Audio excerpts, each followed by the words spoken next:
Hey there! At this point, you should have a firm understanding of what it means to empathize with users.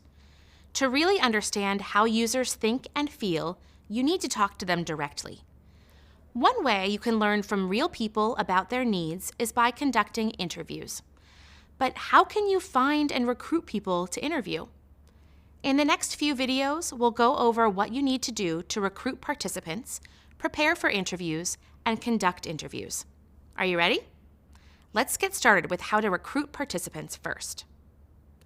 As you can probably imagine, recruiting participants who are available to be interviewed takes time and planning.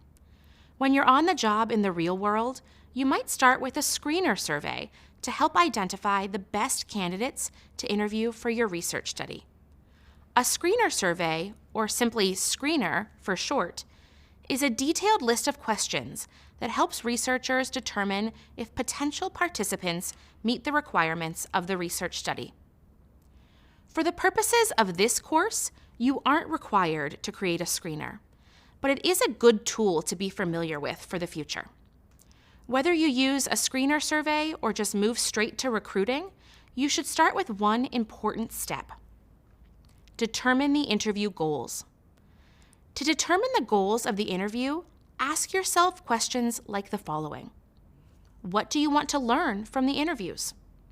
Are there certain user problems or pain points that you need to empathize with?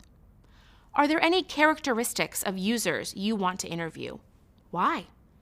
And how much information should we have to ensure we get a comprehensive and balanced set of data? Write a clear list of goals to explain why you are conducting interviews, which will help determine the characteristics of participants who will be ideal for you to meet with.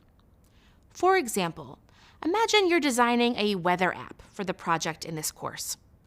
The goal of your interviews during the Empathize phase could be to understand emotions that people experience related to unpredictable weather.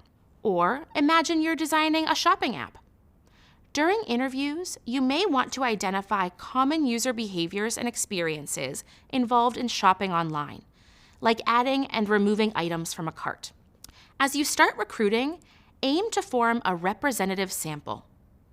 A representative sample is a subset of the target population that seeks to accurately reflect the characteristics of the larger group. The participants in a representative sample should include user groups that have been commonly underrepresented in previous research. This lack of representation is often the result of biases due to age, race, gender, or ability. Having a diverse pool of participants to choose from will help you create great experiences for all users. Once you've determined the goals of your interviews, it's time to continue the recruitment process. To do this, we'll explore how to search for potential interview participants. In the real world, there are lots of factors that determine how and where UXers find potential interview participants.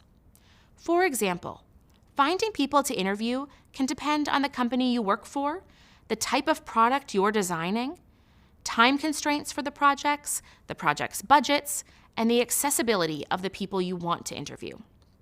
For the purpose of this course, you may be limited on who you can find to be part of your study. So all of the methods we're going to discuss may not be an option for you at the moment. That's okay. To begin your search, start by creating a list of who you know personally.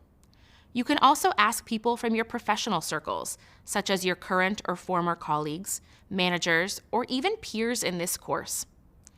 Once you've compiled a list of people you know, move on to people you don't know. Perhaps the easiest way to recruit interview participants outside of your immediate network is through social networks or online platforms. We already mentioned finding people to interview through your social media profiles.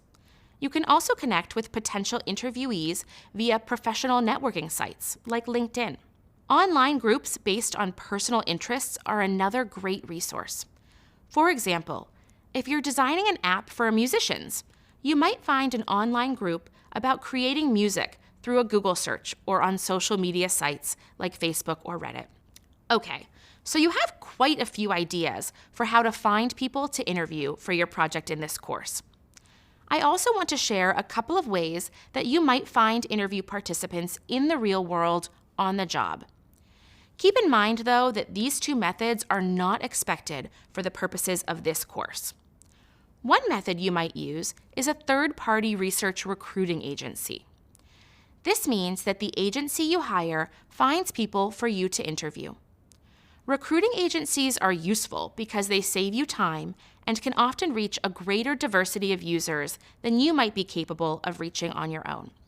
However, please note, for this course, you are not expected to hire a third-party recruiting agency.